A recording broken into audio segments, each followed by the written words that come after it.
Is it possible to systematically learn how to escape restraints like handcuffs, rope, zip ties? The best at it are not the military. They're not SEER program people. They are criminals. I learned how to get out of handcuffs from a 15-year-old who was in charge of meth sales in La Avenida Revolucion in Tijuana. Is there a system to it? I mean, it's not specifically a system. It's usually what happens is they'll buy a set of handcuffs and they will mess around with them in a playing feature. So one thing I do in a class is, first off, I'm honest about the fact that all restraints are temporary, even marriage.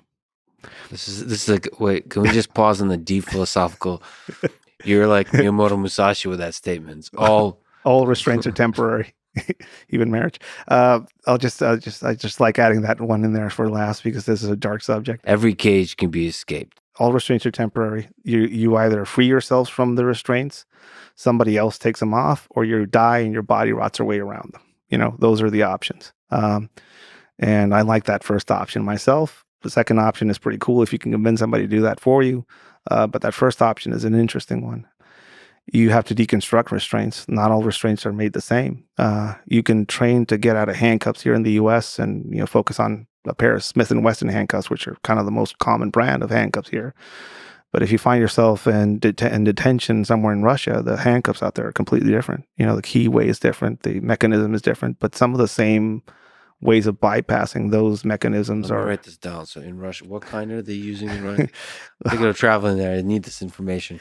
I'll send you a specific model and details on how to get out of those. But basically, just asking for a friend. I'm sorry. Yeah. So what I do is I take a pair of Smith & Wesson handcuffs. I put them in the middle of 3 people in a class. I spread them out, and I have them place them on each other in a just playing manner. I have handcuff keys there, and I have a pair of bolt cutters there in case somebody gets stuck, does something stupid. So they play with each other as far as putting them on randomly. I show them how to put them on appropriately, and then I show them a handcuff key, and a handcuff key will open up handcuffs, interestingly enough.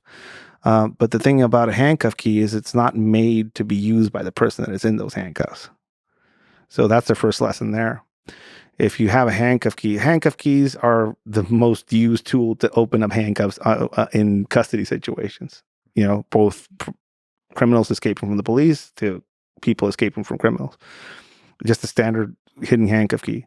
So I show them how to modify that handcuff key so it's more optimal to use on yourself with just basic garbage that you can find. Piece of wire, a zip tie piece, basically how to put a leverage arm on the handcuff key so you can actually spin it in the keyway behind your back or in front of you. I'm trying to think. I don't think I've ever been in handcuffs.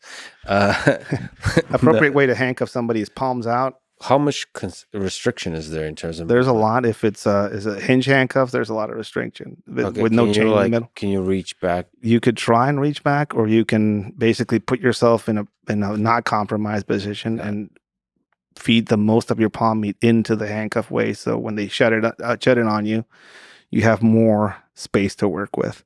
So you can spin your hand. We call it passive resistance.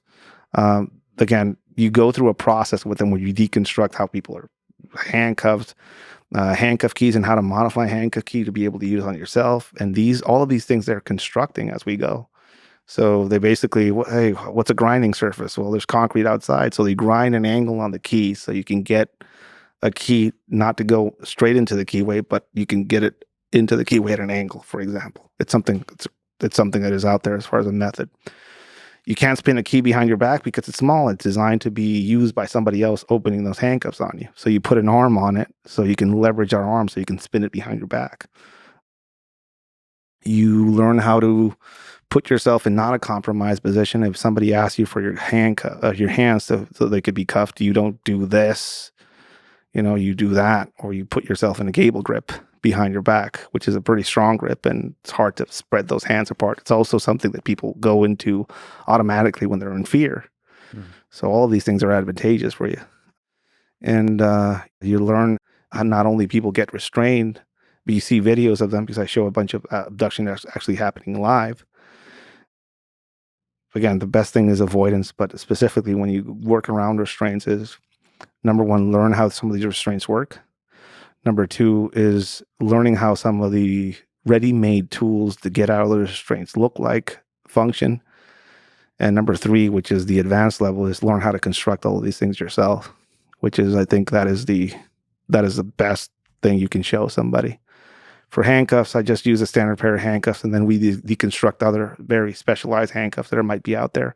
And you show them, if you're going to travel somewhere, learn what restraints are commonly available in the environment. Somebody going to sub-Saharan Africa, carrying a plastic handcuff key, that's going to be useless out there, because there's not going to be standard handcuffs out there that would be open with that type of key. Out there, you're probably going to be tied up with a chain and a padlock of some sort, maybe a 40 millimeter Chinese padlock with a plastic core that you can open with a lighter. If you can burn the core, melt the core open, or if you can leverage that open, that's a pretty easy thing to open. Or a bobby pin, you could reach all the way in the back and open the latch. What about rope? Is that common? Yeah, it is common. This is one of my favorite things for rope. Something I usually carry in some places. It's another gift for you if you want. It's a ceramic razor blade. Nice. Is it capable of cutting? Nice. It's small. You can put it behind a label. I've seen some students put the Levi's label on there and just sew it back on. Mm-hmm. It is non-magnetic, non-ferrous, so in and out of that type of situation, you can get in it, and it's something you can have with you everywhere. This is a pretty fancy one, or you can just grab a simple razor blade. Actually learning how to use or leverage a razor blade between your palms and know how to go up and down with it. Nice. To be able to cut yourself out of rope. And of course, so that's just practice to do that well. It's practice, and it's also exposure to just, this is a possibility. This is how you could hide it. Again, the whole smuggling aspect comes from a criminal mindset type setting. So how things are hidden, where they're hidden. And when I talk about concealing objects of this nature, it usually comes from smuggling. The fact that I have something in a notebook comes from heroin smuggling. If you're not looking at the school of criminality, you're missing out on a big part of the equation. So for people who want to learn about this, do you teach courses on this? Do you know how do you get in touch with you or learn from you? Do you have stuff online, or is it only in person? So I have some stuff on my Patreon, specifically. I have a Patreon where I share a lot of the online material. Basically a bunch of, this is my notebook. I have a bunch of stuff that I just met somebody in Philadelphia that showed me a pretty unique way of utilizing a box cutter as a weapon. So I wrote some of that down. I filmed some of it. And it's not for any other reason. I'm not trying to create dangerous people out there. It's like, hey, look at this. This is something that's out there, right? So a lot of that information, some of those notes and stuff like that, I keep on my Patreon. I used to share it openly on Facebook and Instagram, but that that has not been possible anymore. Well, I'm a member of your Patreon, and I recommend people sign up. It's really great because you also have philosophy. You're the the Mexican Miyamoto Musashi. So it's not just these skills; it's also the philosophy around it. Like I got that book of 5 rings before I went into training. Like I took that with me through training. The whole aspect of go to places frightening to the common brand of men. Be put in jail and extricate yourself with your own wisdom. I think he was speaking about experience. The whole warrior's journey, the hero's journey of going out there and actually risking. I think that's a pretty big basis and aspect of what the work I do and showing some of these things. There's a tendency to people to say, hey, I'm afraid to go to Mexico. What do I need to know? It's like, well, if you're afraid to go to Mexico, go to Mexico. I was in Detroit. I was pretty afraid when I was in Detroit and some parts of Detroit and the south side of Chicago. But I don't want to be dictated where I can go and where I can't go because of safety. I want to take responsibility for that myself and figure out ways of being more capable and an asset to the people around me and myself. And that comes through experience. And people don't want to risk getting a shoulder injury rolling in jiu-jitsu, or don't want to risk getting a bloody nose in boxing. But that is the way.